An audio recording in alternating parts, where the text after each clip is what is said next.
Hi people, and hello my Chili Con Carnage crew. Welcome to this 5-minute review on Saxon's newest album, More Inspiration.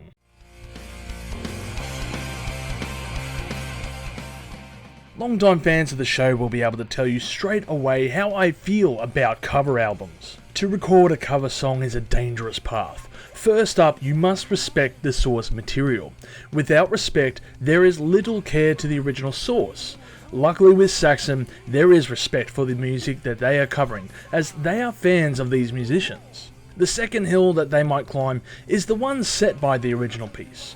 If your cover doesn't come anywhere near the meteoric heights of the original, by all means, it is a failure. Don't get me wrong, I am not saying that they have to be better than the original piece. Can be difficult after all. I'm just saying that they have to be able to play this tune in their style to a decorum of the song. Anything less will be scrutinized and criticized by the fans of the original musicians and possibly even by the fans of the band covering the song. It is for these reasons that it's usually not a good idea to do a cover song, let alone a covers album, especially when you're 40 years into your career. If it isn't obvious by now, I'm not the biggest fan of Saxon or their music. For me, they will forever be a band that released one solid album, Denim and Leather, and faded away after the new wave of British heavy metal fad died down. But then again, I can recognize their influence on the heavy metal scene, in particular on my favourite band Metallica, but they have never reached the dizzying heights of their other contemporaries such as Iron Maiden, Def Leppard or Motorhead. So I can understand if this review may come across as harsh criticism of a band that I don't fully understand, but if you are a fan of Saxon listening to my review, I have a genuine question for you. Is this what you really want out of the band? A covers album of mediocre standards?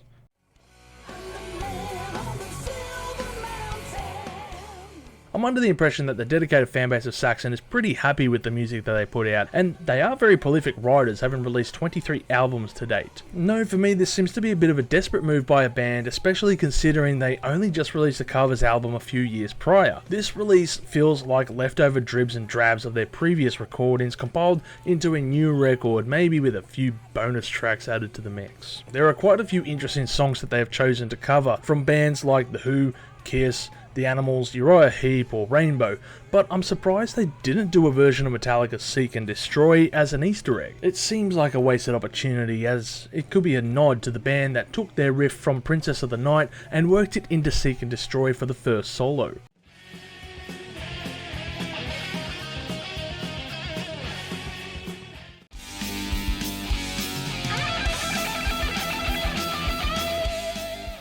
All these songs are pretty average when played out to their styles, and rather forgettable to be honest. It was a tall order to not only write one covers album, but to release a second one. In the history of covers albums, there has only been one good one, and that was Metallica's Garage Inc. Hallelujah, hallelujah, hallelujah, hallelujah.